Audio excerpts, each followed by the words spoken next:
Every 9 years, a ship sailed from Athens to Crete with black sails. On board were 14 of the most beautiful young men and women in the city.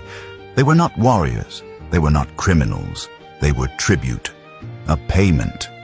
And when the ship reached Crete, they were marched into a labyrinth so vast and so twisted that no mind could map it.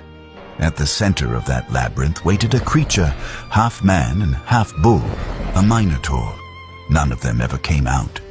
For decades, Athens bled its children into the dark, until one prince stepped onto that ship and swore he would be the last.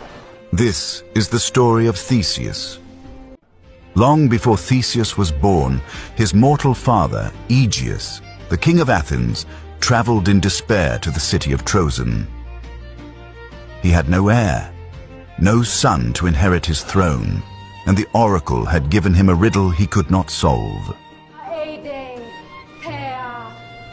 In Troezen, he was welcomed by King Theseus, who understood the riddle perfectly.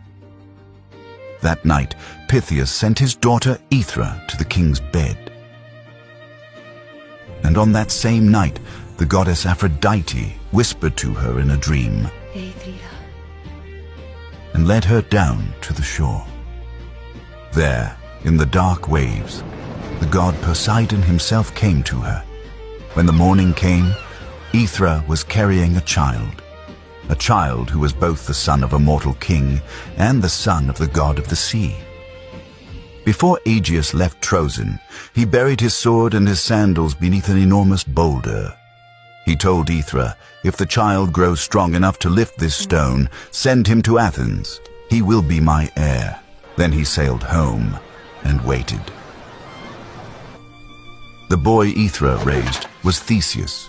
He grew taller and stronger than any child of Troezen. By the time he was 25, he walked to the boulder, set his shoulder against it, and lifted it as easily as a stone from a riverbed.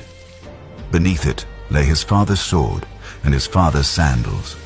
His mother begged him to sail to Athens by sea. The road was infested with bandits and monsters. But Theseus refused. He wanted Aegeus to know he was the son he had asked for.